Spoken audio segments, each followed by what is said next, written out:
करिए, सब्सक्राइब करिए और बेल आइकन दबाना बिल्कुल मत भूलिएगा। अच्छा दोस्तों, ऐसा ना, जब भी हम कोई वीडियो बनाते हैं तो जैसे ही वीडियो हम प्रीमियर करते हैं तो आप लोगों का प्यार है, आप लोग देखते हैं वीडियो और हजारों की तादाद पे पाकिस्तानी भी देखते हैं और रिपोर्ट करना शुरू कर देते हैं उस वीडियो को। उससे क्या होता है कि वीडियो हो जाता है डिमोनेटाइज।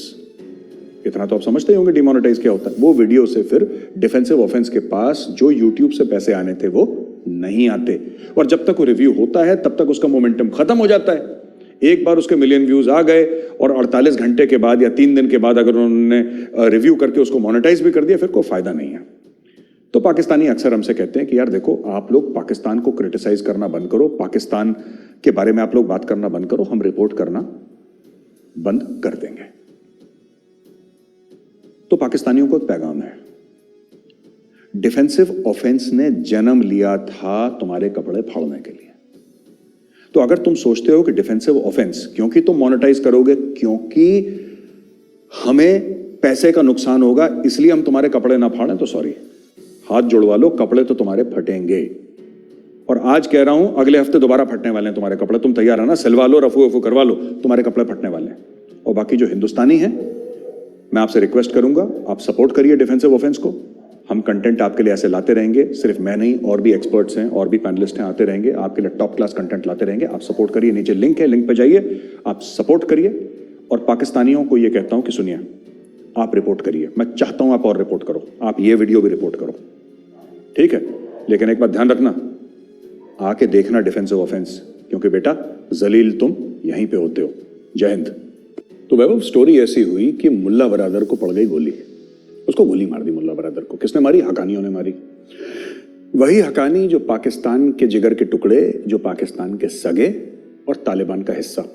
हकानी को दी थी ना पूरा काबुल का संभालना, सिक्योरिटी वगैरह, उसी हकानी ने अपने बॉस को गोली मार दी, मुल्ला बरादर को गोली मार दी। और पिछले भी हमने डिफेंसिव ऑफेंस के वीडियो में यही बात बोली थी कि बकरा कटेगा तब बटेगा, तो बकरा तो कट गया, 15 अगस्त को बकरा कट गया, लेकिन बट नहीं पाया ठीक से अभी तक। क्यों नहीं बट पाया?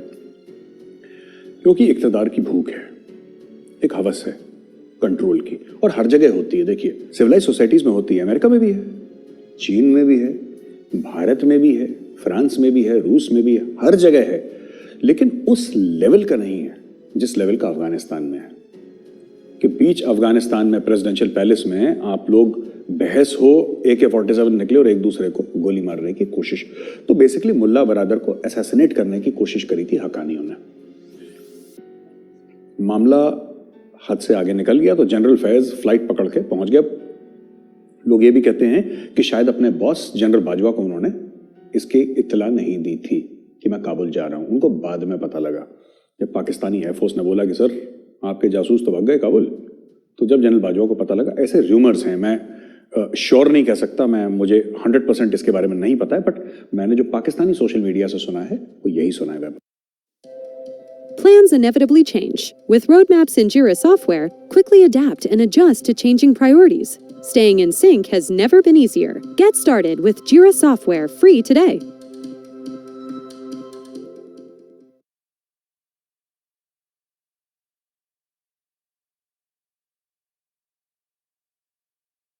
You know, I woke up after this 100-year-long nap. I kind of overslept.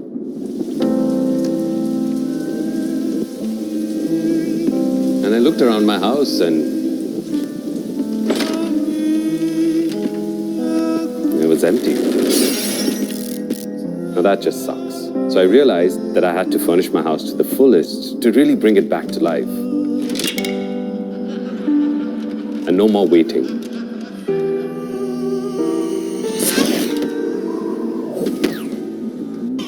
So naturally, I went to this furniture store, but when I looked at the prices,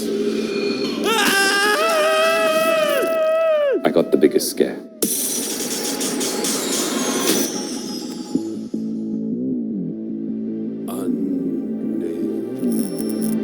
And that's when I discovered Unlimited by Furlenco.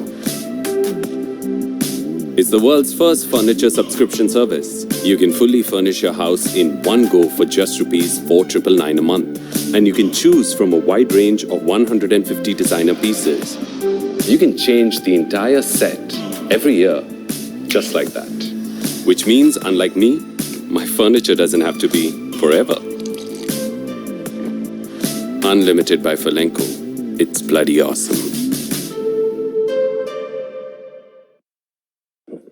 एक और चीज मैं कहना चाहता हूं ना कि Afghanistan traditionally unstable रहा है। अमेरिकन ने सबसे बड़ी गलती क्या करी मैं आपको बताता हूं। अमेरिका ने एक अनस्टेबल चीज को स्टेबल करने की कोशिश करी, वो कभी स्टेबल होगा नहीं। क्योंकि क्या होता है, इसके पहले कि हम वापस तालिबान की इंटरनल डायनेमिक्स में मैं ये बताना चाहता हूं कि जो चीज स्टेबल नहीं हो सकती, अगर आप जबरन उसको स्टेबल करने की कोशिश करेंगे, बाहर से प्रेशर डाल के आप उसको जबरन स्टेबलाइज करने की कोशिश करेंगे, तो क्या होगा वैभव? उसमें एक चीज होगी, इट विल रिएक्ट एडवर्सली। ठीक है, इट विल रिएक्ट एडवर्सली। आप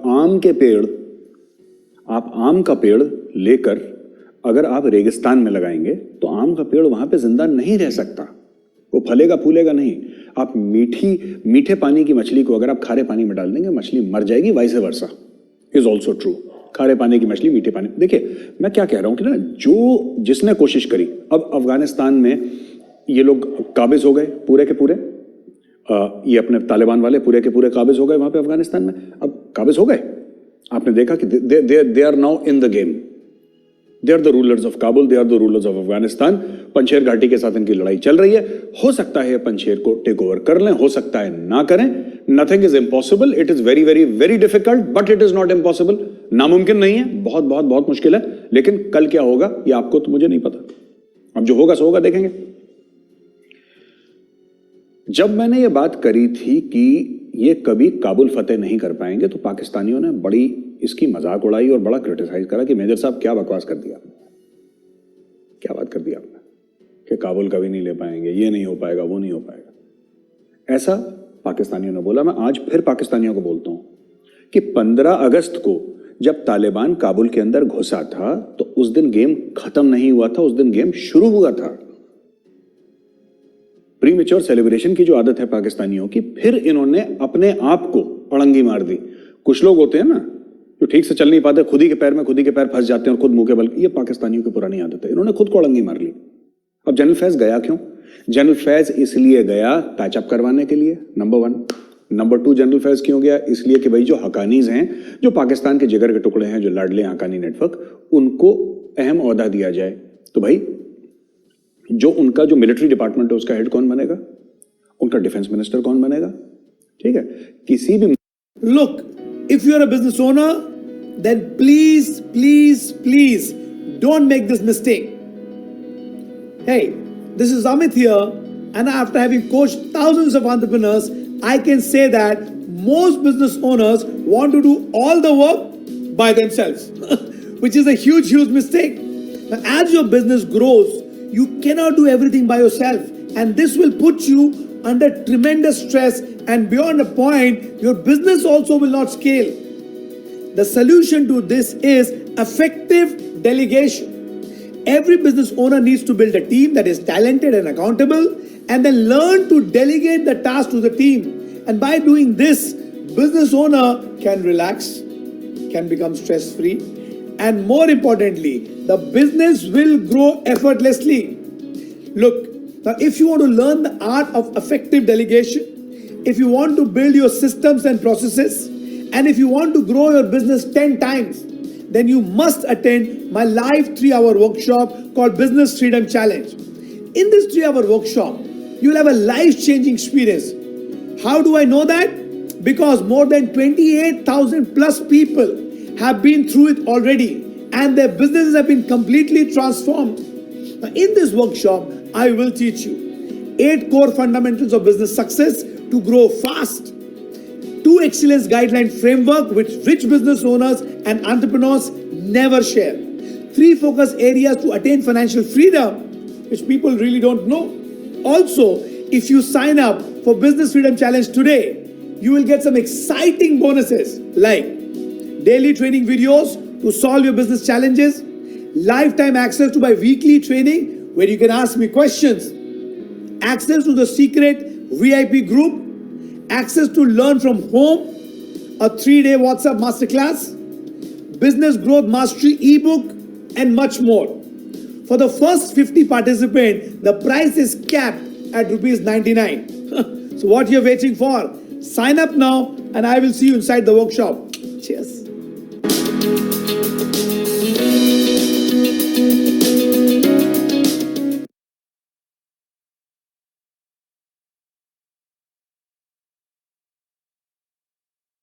Cinderella, I am your fabulous godmother. Do you want to go to that ball and meet a bunch of rich people who will change your life? Yes! It's magic time. Did I miss? Wait for it. I have dreams that I have to chase.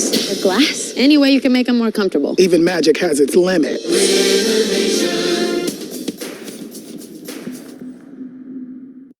मुल्क में जो एक सिव वही बात वही है ना, हकानी वही चाहता है और उसी की पैरवी करने तो गया जनरल फैज। किसी भी सिविलाइज्ड मुल्क में डिफेंस मिनिस्टर सबसे पावरफुल मिनिस्टर नहीं होता। होम मिनिस्टर होगा, एक्सटर्नल अफेयर्स मिनिस्टर होगा, फाइनेंस मिनिस्टर होगा, रेलवेज मिनिस्टर होगा, 10 किस्म के मंत्री होंगे जो पावरफुल होंगे। डिफेंस मिनिस्टर ठीक है, defence is meant for the defence of the country, ठीक है। Defence minister is not so powerful.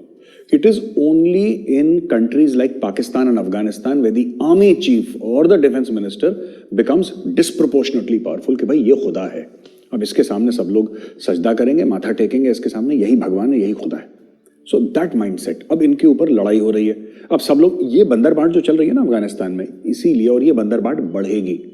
और अगर जनरल फैज इनकी दोस्ती भी करवा देते हैं, मैं वैभव आपको गारंटी के साथ कह रहा हूं, मानिए मेरी बात, ये ज्यादा देर नहीं चलेगी, ये फिर 1 महीने के बाद लड़ेंगे। इनके नेचर में है लड़ाई लड़ना।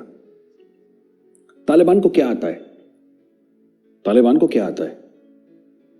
तालिबान को लड़ना आता है। तालिबान लड़ाके हैं, जंगजू हैं, टेररिस्ट्स हैं, उन्होंने लड़ाई लड़ी है। अब आप उनसे कह रहे हैं कि नहीं, आप एक काम करिए, आप ना जरा सीवरेज सिस्टम है ना काबुल का, जरा उस पर ध्यान दीजिए, बिजली कैसे आती है जरा इसके ऊपर। उनको क्या मतलब बिजली कैसे आती है? उनको क्या मतलब कि सीवेज कैसे चलता है? उनको क्या मतलब एग्रीकल्चर कैसे, टैक्सेशन? उनको नहीं, मतलब उनको आता ही नहीं है।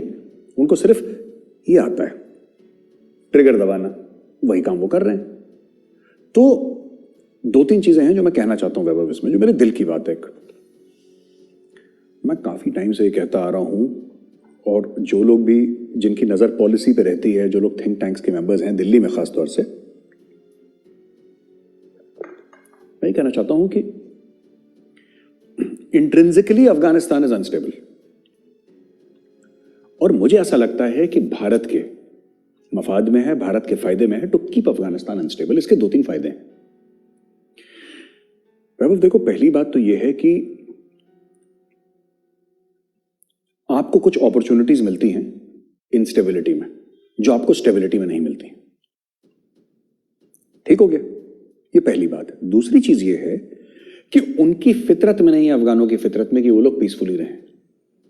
मैं जब अफगानों की बात करता हूं, मैं तालिबान की और रिलेटेड फैक्शंस की बात कर रहा हूं। उनकी फितरत में नहीं है यार। आप क्यों, नदी ऐसे बह रही है, आप ऐसे तैरने की कोशिश कर रहे हैं, क्यों करने की कोशिश कर रहे हैं इतने सालों से? भाई, you are swimming against the flow, it's not going to happen, ये नहीं हो सकता, लीव इट, छोड़ दो उसको। जिस फ्लो में अफगानिस्तान चल रहा है, आप उस फ्लो में चलिए और वहां पे देखिए कि आपका फायदा क्या हो सकता है। सबसे बड़ी बात जो हमें एक बात देखनी है, पाकिस्तान अब चाहेगा कि अफगानिस्तान में स्टेबिलिटी हो, क्योंकि पाकिस्तान कंट्रोल करने की कोशिश करेगा। ठीक है, अगर आपको पाकिस्तान को मात देनी है तो Afghanistan has to be kept unstable. अब ये लोग जाएंगे टीवी पे और बोलेंगे भारत का मेजर ने ये बोला, ये इनकी आदत है ना, फालतू के लोग हैं। लाहौर जाफरानी जो है कि भारत के मेजर ने ये बोला, ये बोला, ये भारत की पॉलिसी है, ये पॉलिसी निगार जो भारत के हैं, रा के एजेंट, ये सब बकवास करेंगे लोग। But the fact of the matter is, this is common sense, this is not policy. है इंडिया की कोई पॉलिसी में बयान, मैं कौन होता हूं यार? मैं तो टीवी एंकर हूं, wanna be TV anchor, not even a TV anchor। तो मैं क्या पॉलिसी बताऊंगा भारत की? लेकिन मैं ये कहना चाहता हूं कि इसमें बहुत एक बड़ी प्रॉब्लम है, जो इंडिया की सोच है अफगानिस्तान को लेकर। मुझे लगता है कि इंडिया को अपनी सोच बदलनी पड़ेगी। आप नदी के जो बहाव है उसके साथ चलिए, उसके बरखिलाफ मत चलिए, आप डिसअपॉइंट होंगे। Keep Afghanistan unstable, it is in your benefit. And also ये बात थोड़ी सी क्रूअल लगेगी कि यार ये बड़ी निर्दयी सी बात कर रहा है, बड़ी अजीब सी ना लड़ाई झगड़े की बात कर रहा है कि कीप अफगानिस्तान अनस्टेबल।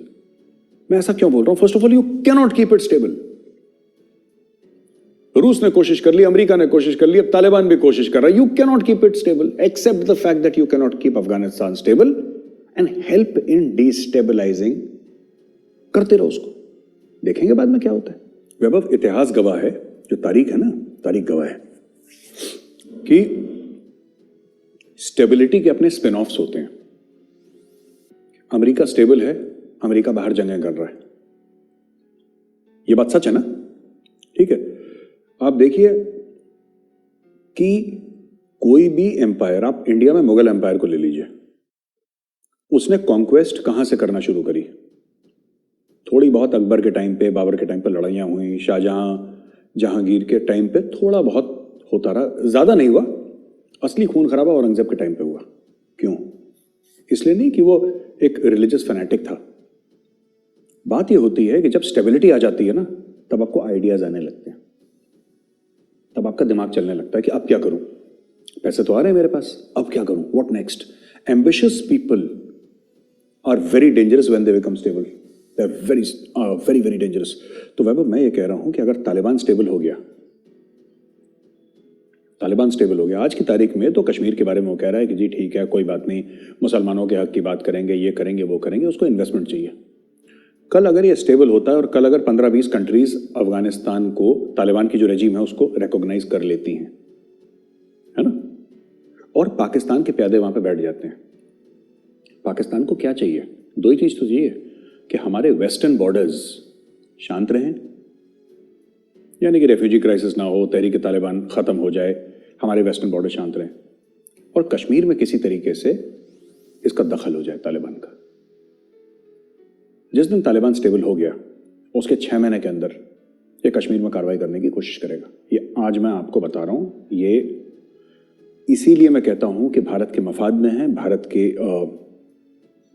इंटरेस्ट्स में है कि अफगानिस्तान को, कौन सा अफगानिस्तान? तालिबान का अफगानिस्तान, उसको अनस्टेबल रखो। दिक्कत हो जाएगी बहुत ज्यादा आपको।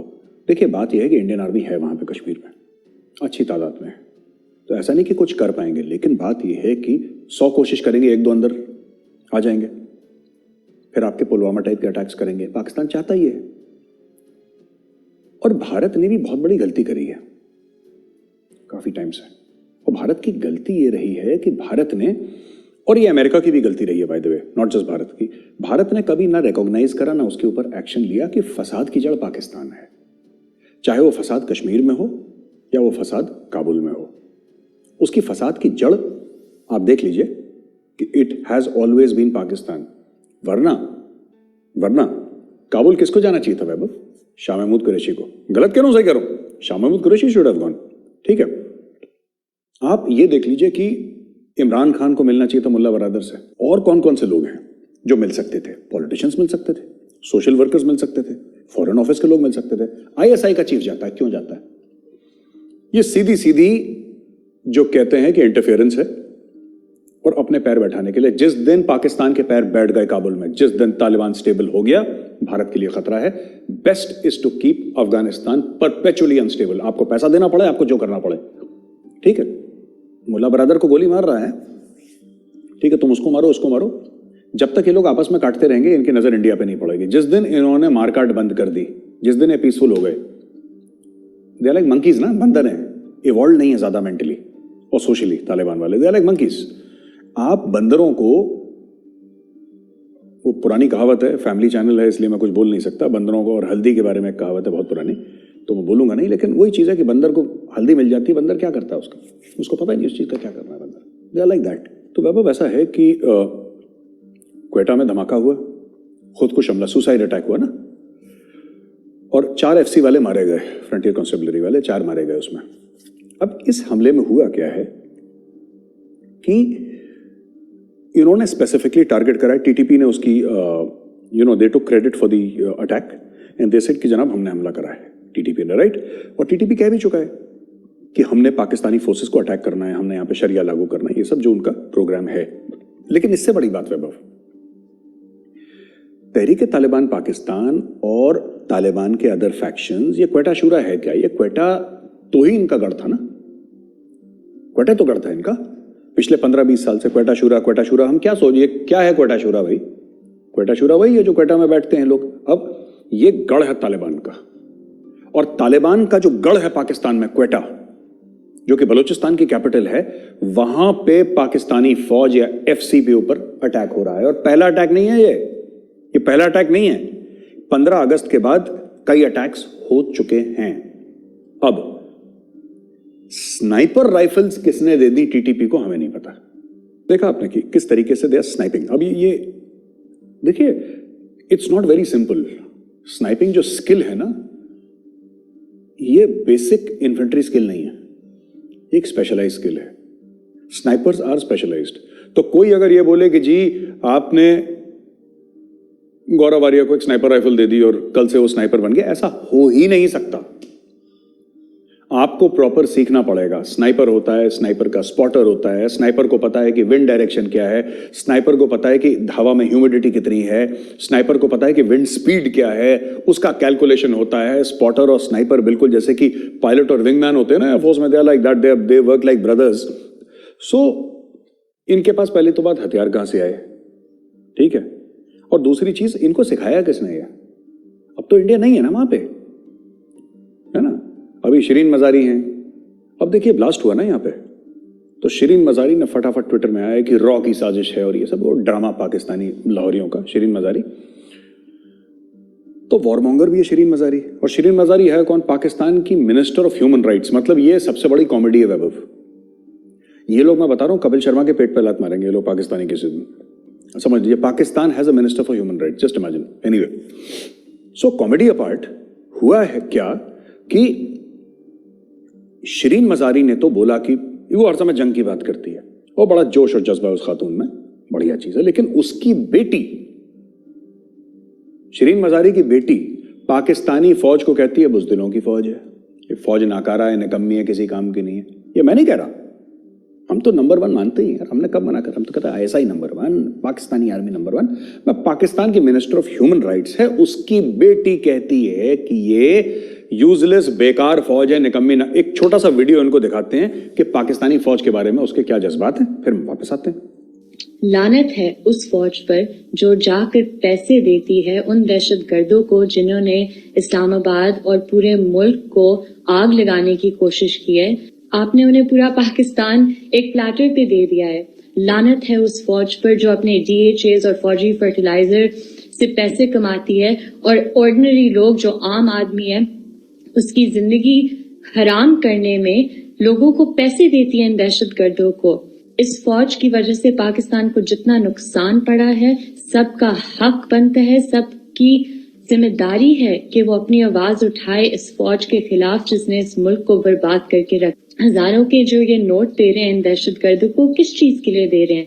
कि हमारे बच्चे स्कूल नहीं जा सके, कि हमारे बच्चे एम्बुलेंसेस में मर रहे थे, कि हमारी जिंदगियां हराम हुई हुई थी। ये हमारी फौज है। फौज और दहशतगर्दों में अब कोई फर्क नहीं रहा, और अगर आप इसके खिलाफ आवाज नहीं उठाते, जो पाकिस्तान के साथ होने वाला है उसके आप सब जिम्मेदार हैं। तो दोस्तों, आपने देखा शिरीन मजारी की बेटी। अब देखिए ना, बात यह है कि पाकिस्तान का जो क्रीम है, जो अशराफिया है वैभव, उनके सारे बच्चे बाहर हैं, ठीक है। तो वो बच्चे गाते हैं God save the queen, star spangled banner. God save the queen, star spangled banner गाते हैं उनके बच्चे, और जो सड़क पे चलता पाकिस्तानी है वो गाता है नाराए तकबीर अल्लाहू अकबर। तो ये चक्कर है इनका। तो आपने देख लिया, एक कहती है लड़ाई लड़ो लड़ाई लड़ो लड़ाई लड़ो, पाकिस्तानी फौज हमला करे, हिंदुओं को मारे, ब्ला ब्ला ब्ला। उसकी बेटी कहती है अच्छा ये फौज, ये तो नाकारा है, ये अपने जूते के फीते नहीं बांध सकती, नालायक है, बुरी फौज है ये वो। तो ये एक ही घर में चल रहा है ये सब, and that is because you know इनका दीन ईमान कुछ है नहीं है। कोई कुछ बोलता है, कोई कुछ बोलता है। एनीवे, वापस आते हैं उस मसले पे कि स्नाइपर अटैक। भाई मैं ये पूछना चाहता हूं वैभव, मेरा एक छोटा सा सवाल है, क्या तालिबान उतना सगा है पाकिस्तान का कि जिसको ये लोग कहते हैं कि तालिबान हमारे कंट्रोल में है? ये पाकिस्तानी फौज कम से कम कहती है, पाकिस्तानी मीडिया कहता है। सुनिए, 15 अगस्त के बाद ही ज्यादा ये स्नाइपर अटैक हुए शुरू। 15 अगस्त को क्या हुआ था? तालिबान काबिज हो गया था। 16, 17, 18 अगस्त, 19 अगस्त, 20 अगस्त को सारे के सारे अमेरिकन हथियार इनके पास आना शुरू हो गए। जब इनके पास आने शुरू हो गए अमेरिकन हथियार, है ना, इनके पास अमेरिकन हथियार आना शुरू हो गए, फिर ये कार्रवाई इनकी शुरू हुई। They started this, now they are hitting Pakistani security forces using sniper weapons. अब आप देखिए इसमें है कौन वैभव? स्नाइपर वेपन्स में तो महीनों महीनों की और सालों सालों की ट्रेनिंग होती है। मेरा यह मानना है ना, या तो पाकिस्तानी फौज में बगावत हुई और कुछ पाकिस्तानी फौजी ही तहरीके तालिबान पाकिस्तान में जिनको स्नाइपर स्किल्स हैं उन्होंने ज्वाइन कर लिया, या पुराने अफगान आर्मी वाले कुछ एलिमेंट्स हैं जिन्होंने तहरीके तालिबान ज्वाइन कर लिया, या कुछ तालिबान वाले हैं जो ट्रेंड हैं जिन्होंने तहरीके तालिबान ज्वाइन कर लिया। क्योंकि तालिबान में अंदर लड़ाई हो रही है, जैसा हमने डिस्कस करा था ना। अब वो क्या करेंगे भाई? तालिबान के पास कोई आईटी की स्किल्स थोड़ा ना है कि कल एप्पल के लिए काम कर रहे थे, फिर माइक्रोसॉफ्ट के लिए, फिर तीसरे दिन गूगल के लिए काम कर रहे। They are not like that. उनको तो ये आता है ट्रिगर दबाना, इसको मारा, उसकी हत्या करी, उसका गला काटा, उनका एक्सपर्टीज उसमें भाई। तो जिसको तालिबान में जॉब पसंद नहीं आया उसने इस्लामिक स्टेट ज्वाइन कर लिया, जिसको इस्लामिक स्टेट पसंद नहीं आया उसने तहरीके तालिबान पाकिस्तान ज्वाइन कर लिया, किसको कुछ पसंद नहीं आया उसने दाइश ज्वाइन कर लिया, कुछ ज्वाइन कर लिया। यही इनके तो जॉब अपॉर्चुनिटीज और जॉब रोल तो इधर ही घूमते रहते हैं। फिर it's highly possible that Taliban के अंदर डिससेटिस्फाइड होकर, तालिबान से डिससेटिस्फाइड होकर These people have joined तहरीक तालिबान पाकिस्तान। क्योंकि तहरीक तालिबान पाकिस्तान में आज भी, प्योरिटी वर्ड मैं यूज नहीं करूंगा, purity is the wrong word to use, but जो एक ईविल में प्योरिटी होती है ना, बुरी चीज में भी तो एक खालिस बुरा है इंसान। ये तो जूस पीने वाला तालिबान है। ये दोहा में जूस पीते थे ये लोग भाई। ये पानी की बोतल से, वो जो बिस्लेरी नहीं, वहां पे पता नहीं कौन सा ब्रांड है, वहां पे जाके काम करते थे ये लोग। ऐसा ये ट्यूबवेल से पानी पीने वाले नहीं है, ये नदी नाले से पानी पीने वाले भाई। ये और जो उनका जो लोअर रैंक है तालिबान के, देर डिससैटिस्फाइड। अब वो कहां जाएंगे? तो बाबा कोई भी एक सिनेरियो आप पकड़ लीजिए, क्योंकि स्नाइपिंग जैसा मैंने बताया था ना, ऐसी स्किल नहीं है which can be even for a trend soldier, जो कि ट्रेंड इन्फेंट्री में ना, उसके लिए भी पॉसिबल नहीं है कि आप उसको 24 घंटे के अंदर स्नाइपर बना दें। It's not done, it can't happen. हाँ, वो ट्रिगर दबा लेगा, गोली एक डायरेक्शन में जाएगी, लेकिन sniping is a very exact science. और जिस तरीके से हमने वीडियो में दिखाया और जिस तरीके से ये लोग एंगेज कर रहे हैं ना Pakistan, these people are highly trained. अब इंडिया तो है नहीं, हमारे कॉन्सुलेट्स तो बंद हो गए, राह भी नहीं रही वहां पे, एनडीएस भी नहीं रही वहां पे, हमारे कॉन्सुलेट्स बंद हो गए। 25 थे, 26 थे, 50 थे, 500 थे, पता नहीं कहाँ कहाँ हमारे कितने कॉन्सुलेट्स खोल रखे थे पाकिस्तानियों ने। अब वो तो नहीं रहे, हमारा एम्बेसी बंद है, हम तो है नहीं वहां पे। और पाकिस्तान के अब्बा जी काबुल पे काबिज है। सिक्योरिटी किसके पास है? हकानी के पास है। तो कौन अटैक कर रहा है पाकिस्तान के अंदर? जो पाकिस्तानी जो शामियाने बजा रहे थे, पाकिस्तानी जो कह रहे थे अब देखना ये वो दुनिया भर की बात है। मैं उनसे पूछना चाहता हूं, मेरे पाकिस्तानी भाई और बहनों, आप कमेंट्स में जरूर लिखिएगा। मैं आपसे पूछना चाहता हूं, हो क्या रहा है? कौन है जो आपके फौजियों को मार रहा है? इंडिया साजिशें करता है? इंडिया तो है नहीं वहां पे। अगर इंडिया है वहां पे तो तालिबान से पूछो, वो तो आपके हम मजहब हैं, आपके भाई हैं, उनसे पूछिए कि क्या इंडिया अफगानिस्तान में है? फैज हमीद काबुल में है, इंडिया तो नहीं है काबुल में। हमारा आर्मी चीफ या हमारा कोई रॉ आईवी या मिलिट्री इंटेलिजेंस का तो कोई बंदा नहीं है ना वहां पे, फैज हमीद है वहां पे। अब मैं ये तो नहीं कह सकता कि फैज हमीद ही अटैक करवा रहा है तुम्हारे ऊपर, लेकिन अब ये पूछना है, फैज हमीद पूछे वहां पे। देखिए बात पता है क्या है, साफ सीधी बात है वैभव, ये सिर्फ नाम अलग हैं। इस्लामिक स्टेट, तालिबान, दाइश, ये अलग अलग ब्रांड्स हैं, ठीक है, चूरन वही है। इस्लामिक रेडिकलाइजेशन का चूरन है। काफिर जो है वो वाजिबुल कत्ल है, गजवाए हिंद हमें करना है, यही 4-5 गाने हैं, ये सुन सुन के ये सब लोग बड़े हुए हैं। देखिए एक्सपर्ट्स का ये कहना है, और मैं भी एक्सपर्ट्स की राय से मैं अग्री करता हूं। कल जो बंदा तालिबान में था वो परसों दाइश में है, उसके बाद वो तहरीक तालिबान पाकिस्तान में है, वो इस्लामिक स्टेट के खुरासान चैप्टर का भी पार्ट हो सकता है, वो कहीं भी घूम सकता है, क्योंकि इसको आइडियोलॉजी एक जैसी मिलती है। आइडियोलॉजी तो एक है उनकी सबकी। ये तो दोहा में जो जूस पीते थे, जो जूस वाली फौज है ना अफगानिस्तान की, ये तो जूस वाली फौज है जिसको परेशानी है कि दुनिया के सामने अच्छा चेहरा दिखाओ, दुनिया के सामने सब भला भला रखो, क्योंकि उनको पैसे चाहिए भाई, उनको चाहिए पैसे, इसलिए जूस वाली फौज परेशान हो रही है। लेकिन जिसने, जूस वाली फौज ने 20 साल मजे तो मारे ना, ये 20 साल नहीं तो 15-10 साल तो मजे मारे। दोहा के 5 स्टार होटल में भाई, हयात रिजेंसी में आपने मजे मारे हैं, आपने जूस पिया है, आपने बोतल का पानी पिया है, आपने खाना वाना खाया है, पेड बाय होम। किसने पैसे दिए आपको? पाकिस्तान के पास तो पैसे नहीं है। उनका तो खुद का प्रधानमंत्री एक अच्छे होटल में नहीं रह सकता, उसका खुद का जहाज नहीं है बेचारे का, कमर्शियल फ्लाई करता है वो भी इकोनॉमी फ्लाई करता होगा विंडो सीट लेके। मैं ये कहना चाहता हूं कि तालिबान को फंड किसने करा? दोहा में ऑफिस कैसे खुला उसका? ये हुआ कैसे? किसी ना किसी ने तो पैसे दिए होंगे ना, किसी ना किसी ने तो पैसे दिए होंगे। देखिए, हर एक गोली की कीमत है।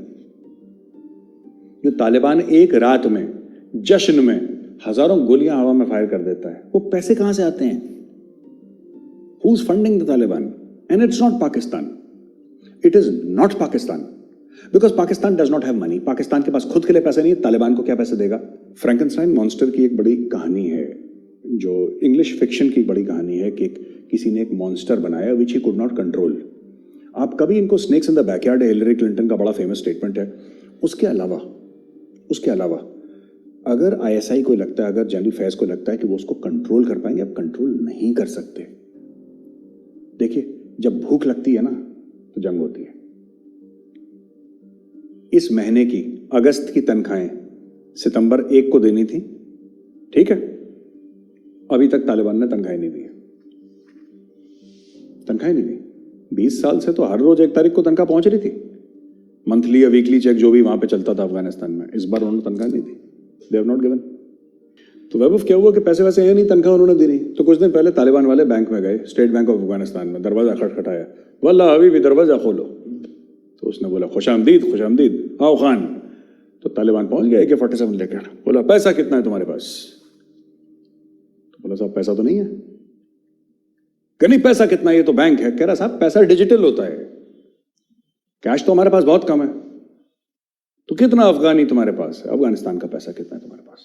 होगा साहब 15-20 लाख अफगानी। अब 15-20 लाख अफगानी में क्या खरीदेगा? एक ब्रेड का पैकेट खरीद लेगा। करेंसी की वैसी बिल्कुल हवा निकल रखी है वहां पे। डॉलर कितने हैं? होगा साहब 10-15-20 हजार डॉलर होंगे, इससे ज्यादा आप ले लो। कह रहा नहीं, हमें तो 15-20 लाख डॉलर दो, हमें चाहिए। उसने बोला जनाब कहां से लाएं? डॉलर है नहीं, बाइडेन ने फ्रीज कर दिया, हमारे पास कुछ नहीं है। तालिबानी इतने जाहिल, उनको ऐसा लगता है कि बैंक में लात मारोगे, अंदर घुसोगे तो अरबों डॉलर। अब उनको पता लगा कि वहां पे कुछ नहीं है। एक बिल्डिंग है पुरानी, जिसमें बत्ती जल भी रही है, नहीं भी जल रही, नल में पानी आ भी रहा है, नहीं आ रहा। कुछ एम्प्लॉइज हैं बेचारे डरे सहमे हुए, और कुछ चिल्लड़ पड़े हुए वहां पॉकेट चेंज।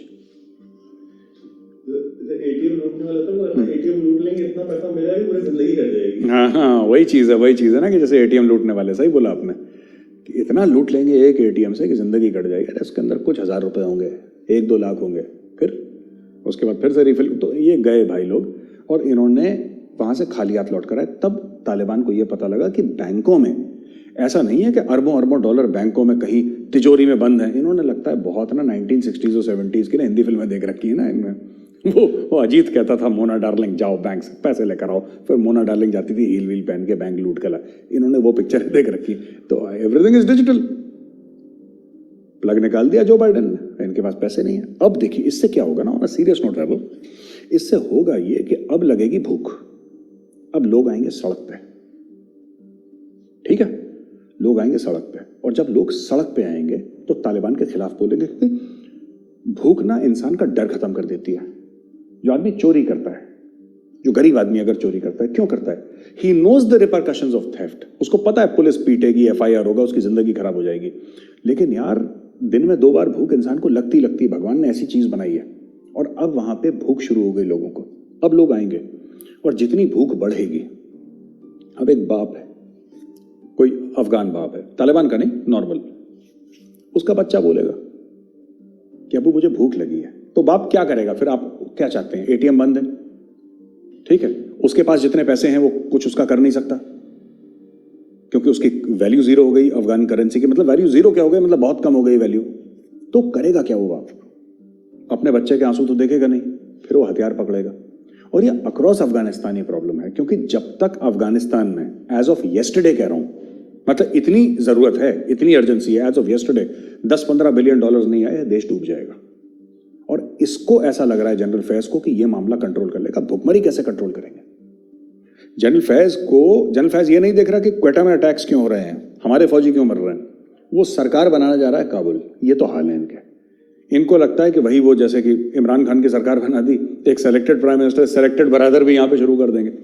गेम वही है इनका कि एक ऐसी सरकार इक्तदार में हो काबुल में जो पाकिस्तान के इशारों पर नाचे। मैं ये कह रहा हूं कि बन गई, जनरल फैज कामयाब हो गए, एक ऐसी सरकार बन गई अफगानिस्तान में जो कि पाकिस्तान के ISI के, पाकिस्तान के फौज के इशारों पर नाचे।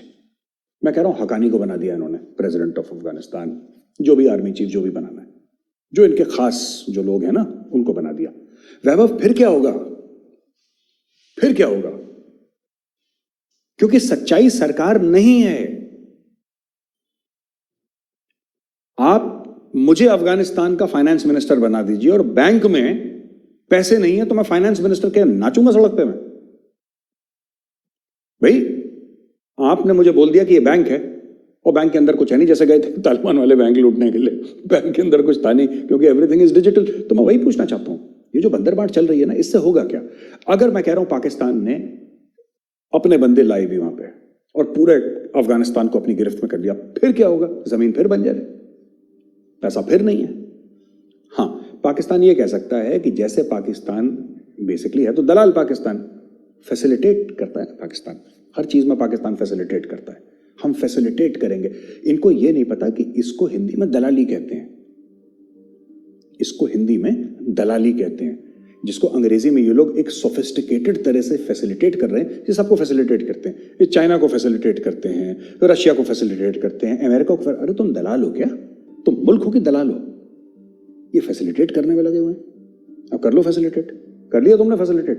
अब सिर्फ एक उम्मीद ये है इनकी कि इनके मन की सरकार काबुल में बन जाए, पर बात वही है, बन गई तो फिर ये इसलिए तो इमरान खान सबके सामने बकवास कर रहा है। इमरान खान सबके सामने बोल रहा है ना, आप रिकॉग्नाइज करिए, मदद करिए, ये करिए, वो करिए। क्यों करिए? क्यों करिए? हो सकता है उसमें से 5-10% इनको मिल जाए और फिर होगा क्या? फिर वही दुबई के प्रॉपर्टी रेट बढ़ेंगे, फिर लंदन के अपार्टमेंट्स के रेट बढ़ेंगे। यही चलता आ रहा है वहां पर, है ना। जब लोन मिलता है तो दुबई और लंदन के रेट बढ़ते हैं, जब अफगान रेफ्यूजी आते हैं तो इस्लामाबाद में घरों के रेट बढ़ते हैं। यही सब इनकी इकोनॉमी यही है बस, ठीक है। तो वैसे मैं मुबारकबाद देना चाहता हूँ। सुनने में आया एक नया प्रोजेक्ट लॉन्च हो रहा है, पाकिस्तान आर्मी लॉन्च कर रही है, DHA काबुल। तो मैं DHA काबुल के लिए जनरल कमर जावेद बाजवा साहब को मैं कॉन्ग्रेचुलेट करना चाहता हूँ। सर, पूरे अफगानिस्तान में मालिक 500 गज के प्लॉट काटिए और पूरा मुल्क बेच दीजिए, क्योंकि आप यही कर सकते हैं। तो मुबारकबाद आपको। वैभव, मुझे लगता है कि शेख रशीद फैन है डिफेंसिव ऑफेंस के, तो शेख रशीद साहब बहुत बहुत धन्यवाद आपका। पहले आपको कोई सीरियसली लेता नहीं था, अब जब से आपने डिफेंसिव ऑफेंस देखना शुरू करा है तो लोग आपको सीरियसली ले रहे हैं। तो शेख रशीद साहब, कृपा वहीं पे रुकी थी आपकी, अब कृपा नहीं रुकी है। इंडियन मीडिया ने एक तूफान बदतमीजी, यही बोला, तूफान है बदतमीजी। यार एक बात बताओ, ये हर चीज ऐसे शायरी के तौर पे क्यों बोलता है? तूफान है बदतमीजी का तूफान भी बोलता है, तूफान है बदतमीजी, गालिब की औलाद है, तूफान है बदतमीजी। अच्छा, तूफान है बदतमीजी मचा रखी है, क्यों? क्योंकि हमने ये बोला था पुराने डिफेंसिव ऑफेंस वीडियो में। मैं चाहता हूं कि हम अपना पुराना वीडियो दिखा दें। हमने जैसे वीडियो में बोला कि साहब यहाँ पे महाजरीन आ रहे हैं जो रेफ्यूजीज हैं कराची में, यहाँ वहां, तो ये कह रहे हैं साहब देखो कोई नहीं है यहाँ पे, कोई भी नहीं है। वो हमारे ही वीडियो पर रिएक्ट कर रहा था शेख रशीद, है ना, कि तूफान बदतमीजी कर दिया इंडियन मीडिया ने, राइट। तो तोरखम पे खड़ा होके चमन की बात कर रहा था। हाँ, हमने चमन की बात की थी उस बात। हाँ, तो जब हमने चमन की बात करी, चमन नहीं गया, तोरखम पे खड़ा होके चमन की बात कर रहा है और कह रहा है मैं चमन जाऊंगा, और नहीं गया चमन। अरे जाओ ना, हीरो हीरा लाल, जाओ चमन जरा। ये लाल हवेली वाले, मैं I am telling you, these people are incorrigible. तो वैभव, ये स्टोरी चल रही है अभी पूरी की पूरी। तो मैं रिक्वेस्ट करूंगा वैभव, शेख रशीद से, जनरल बाजवा से, जनरल फैज से, कि आप तीनों खास तौर से ना, आप लाइक करिए, सब्सक्राइब करिए, और जनरल बाजवा साहब आप खास तौर से बेल आइकन दबाना बिल्कुल मत भूलिएगा, क्योंकि आप बेल आइकन दबाएंगे तभी तो बात बनेगी। आपकी भी कृपा यहीं पे रुकी है क्योंकि आपने बेल आइकन नहीं दबाया है। तो I request General Qamar Javed Bajwa to subscribe to defensive offence. देखिए, पाकिस्तान जलील यहीं पे होता है, क्लासी तरीके से, अच्छे तरीके से। हम गाली गलौच नहीं करते वैभव, हम कोई अपशब्द किसी को नहीं बोलते, हम कोई ऐसी गलत बात नहीं कहते, पर सबसे ज्यादा उनको दुख भी हम ही से है। क्यों? इसीलिए दुख न करें, प्यार मोहब्बत खुलूस की बात करें, दिल से दिल मिलाएं। बाजवा साहब आप सब्सक्राइब करें, आपकी कृपा वहीं पर रुकी है। मैं बता रहा हूं, आप सब्सक्राइब करिए डिफेंसिव ऑफेंस, 3 साल और का एक्सटेंशन। आप मुझे जनरल फैज गोली मार देगा, तुम नहीं चाहते मैं आर्मी चीफ बनूं, मेरे चीफ को तुम एक्सटेंशन पे एक्सटेंशन दे। चलो ठीक है, हम मुबारकबाद देते हैं जनरल बाजवा को और जनरल फैज को। जनरल फैज भगवान करे भैया सरकार वरकार बन जाए आपकी, जो पाकिस्तानी दहशतगर्द हैं हकानी वकानी उनकी सरकार बन जाए, ठीक है। फिर इमरान खान भी देखो यार, मैं वैसे लास्ट जाते जाते एक बात कहना चाहता हूँ। इमरान खान में उसने शुरुआत करी थी शौकत खानम के लिए भीख मांगने से। उसने पहले शौकत खानम के लिए भीख मांगी, फिर उसने भीख मांगी पाकिस्तान के लिए, तहरीक इंसाफ के लिए। अब वो इंटरनेशनल हो गया, अब वो भाई ग्लोबल भीख मांग रहा है, अब वो अफगानिस्तान के लिए भीख मांग रहा है। तो दोस्तों देखिए, मजहबी इंसान तो है इमरान खान, और शादी भी पीरनी से करी है, जिसकी शक्ल आज तक किसी ने नहीं देखी, बुरखे में रहती है। तो बड़े तस्वीर लेके घूमते हैं इमरान खान साहब, और उनकी बेगम जो हैं बुशरा बीवी, वो 24 घंटे वो शटल कॉक वाले बुरखे में रहती हैं, और वो बनाना भी चाहते हैं रियासत मदीना। लेकिन पीटीआई अमेरिका ने, पाकिस्तान तहरीक इंसाफ का जो अमेरिका का चैप्टर है, जो ब्रांच है, उसने मिस पाकिस्तान यूएसए की कंपटीशन एक ऑर्गेनाइज करी, मिस दोनों। मैं चाहता हूं मेरे पाकिस्तानी भाई बहन, आप एक छोटा सा वीडियो देखिए। रियासत मदीना कायम कर रहे हैं ये अमेरिका में इमरान खान, और जो गाने बज रहे हैं ना, वो सारे के सारे हिंदी गाने हैं। तो आप रोज मुझे लानत भेजते हैं, मैं चाहता हूँ थोड़ी सी अपने वजीर आजम की ओर भी लानत भेजिए। एक तो ये इसकी पुरानी बीवी यहूदी गाने हिंदुओं के बजा रहा है,